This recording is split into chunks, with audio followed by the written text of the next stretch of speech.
परी के वरदान की कहानी angel boon story in Hindi. एक गांव में नंदू नाम का लड़का रहता था, जो अपने माता पिता की दिल से सेवा करता और उनकी हर बात मानता था। नंदू मन लगाकर पढ़ाई करता था और हमेशा सबकी मदद को तैयार रहता था।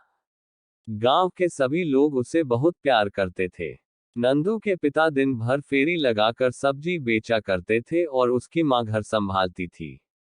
उसकी एक छोटी बहन थी जिससे वह बहुत प्यार करता था। पिता की कमाई से घर और पढ़ाई का खर्चा निकल जाता था। स्कूल जाने से पहले नंदू सुबह सारी सब्जियां धोकर ठेली पर सजा देता था, जिससे उसके पिता को मदद मिल जाती थी। एक दिन उसके पिता बारिश में भीग गए और बीमार पड़ गए। फिर एक दिन अचानक उनकी मृत्यु हो गई। इस हादसे से पूरा परिवार हिल गया। घर में सभी पैसे पैसे के लिए मोहताज हो गए। नंदू के माँ की तबीयत भी खराब रहने लगी। नंदू समझ नहीं पा रहा था कि कैसे वह परिवार की मदद करे।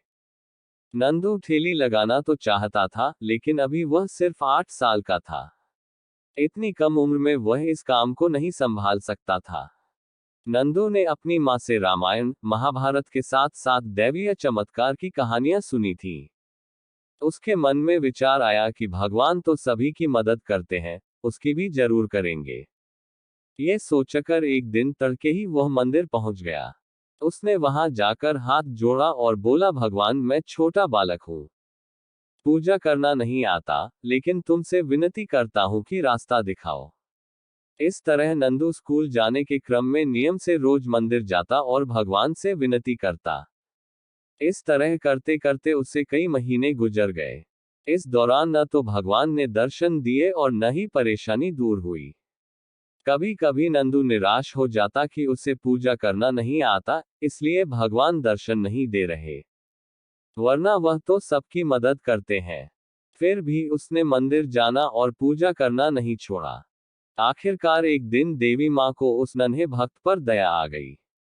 एक दिन जब नंदू बिस्तर पर गहरी नींद में सोया था, उसे लगा आकाश से एक तेज रोशनी आ रही है और पूरा कमरा रोशनी से भर गया। कुछ देर बाद उस रोशनी से हाथ में छड़ी लिए नन्ही परी निकली, जो बिल्कुल वैसी ही थी जैसा उसने किताबों में पढ़ा था। नंदू को यकीन नहीं हो रहा था। वह भौचक्का से बस उसे देखे ही जा रहा था। तभी परी ने मुस्कुराते हुए कहा, नंदू मैं सच में तुम्हारे सामने खड़ी हूँ। नंदू ने तुरंत कहा, तो क्या तुम परी हो? परी ने मुस्कुराते हुए कहा, हाँ। तुम यहाँ कैसे? घड़बड़ाहट में नंदू की आवाज नहीं निकल रही थी। परी ने फिर हंसते हुए कहा, नंदू मुझे देवी माँ ने भेजा है। देवी माँ? नंदू आवेग में चिल्ला उठा। हाँ नंदू, बोलो तुम्हें क्या चाहिए? नंदू खुशी से चिल्लाते हुए बोला, अगर तुम्हें सचमुच देवी माँ ने भेजा है तो मेरी माँ को ठीक कर दो।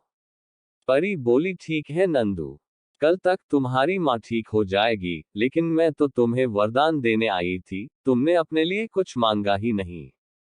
नंदू बोला, मेरी माँ ठीक होगी तो पूरे परिवार की देखभाल कर लेगी।